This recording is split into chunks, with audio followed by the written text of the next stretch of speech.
everybody, and welcome to this video for the pasta dish. It's lunchtime here, so I'm going to be making it for lunch at the weekend, but it's a dish that's pretty good for evening as well. So for this dish you will need most of, but not all of these ingredients. I've got pepper, just to add a bit of flavour, and some salt for the same. Chorizo sausage, I've just used half of a standard chorizo sausage here and then quartered them. There we go.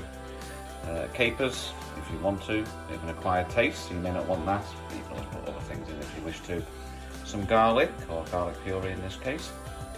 Some chili seeds, there we are.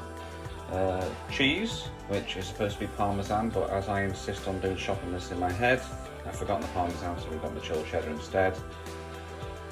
Broccoli, broccoli stalks. I put a few broccoli bits in there as well, but broccoli stalks, so it's ideal to get rid of any leftover broccoli stalks you might have rather than chucking them away.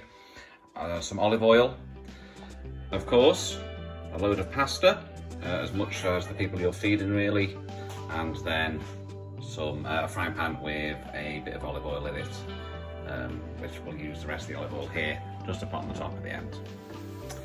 So first things first, get the pasta going. So the water's nice and hot, and as soon as the water's at boiling temperature, or in this case slightly below, you know you've got about 12 minutes left, 10 minutes left or so. You can start cooking here. So we're going to put the chorizo in first, and that'll take about 5 minutes to sizzle and get nice and crispy on the outside, and hopefully colour your oil with that paprika that's in the chorizo.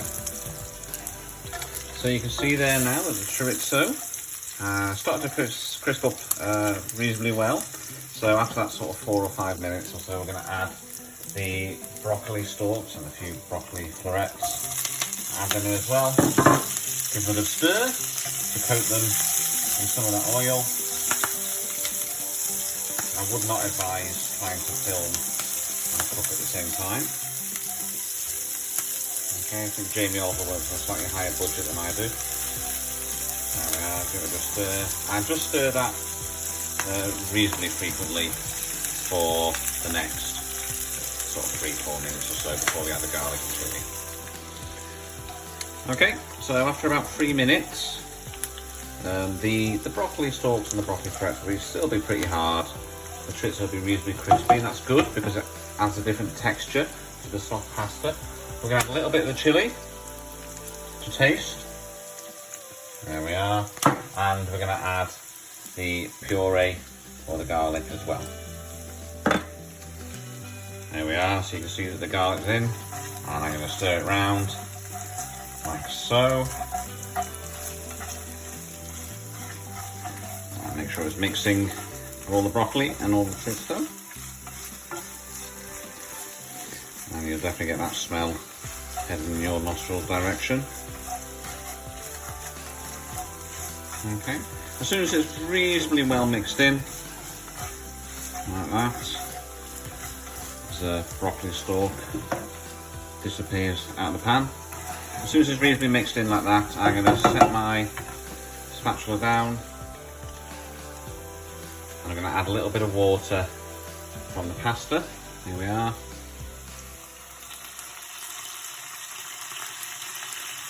Making sure I don't get any of the pasta in. It's proving easier said than done. And I think I'll just put one more in. What is it? Just loosens up the mixture a little bit, and also helps cook that broccoli a little bit more. And leave that there for maybe another couple of minutes, 2-3 minutes, and then we'll add the capers, and then we're pretty much done, apart from the cheese. Okay, I'll just leave it there for 2 minutes now.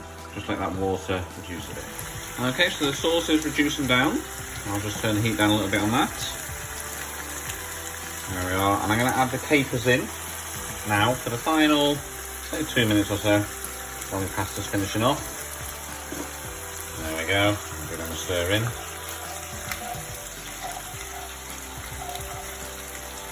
Okay. And hopefully that sauce will just start getting a little bit stickier as it gets a little bit thicker and we lose some of the water, so the water gets evaporated. I'm going to add a little touch of salt, but you don't have to. There we are. And when I switch the video off, I'm going to add a little bit of pepper as well. So there we are. So all the ingredients we saw before, are all in there now. The sauce is getting a fair bit thicker, and that'll be nice. That'll just cover our pasta. I have drained the pasta now of all the water, so we've got the remaining pasta there. So all that's left to do now is to lift this pan, so be very careful with this because the stuff will be hot.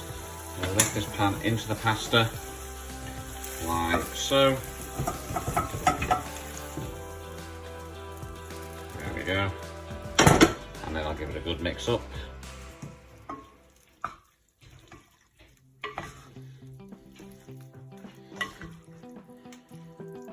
There we are. And then finally, add the cheese into the mix, and again mix that through as well. Obviously, I did mention before it was supposed to be Parmesan. I truly don't know if that's going to make much of a difference to the taste, but I guess today's the day I'm going to find out. Okay, so there we are. Trying to do my Marks and Spencer shot. That's it at the end there, and all I'm going to do just to finish it off is a little drizzle of olive oil, and probably at the end I'll put a little bit of pepper on the top as well. And that's it, that's the finished dish. Enough to serve 2 or 3, I think, with the portion I did there. Okay, the welcome bow, thank you very much. Let me know if you tried it and you enjoyed it. If you didn't enjoy it, don't tell me.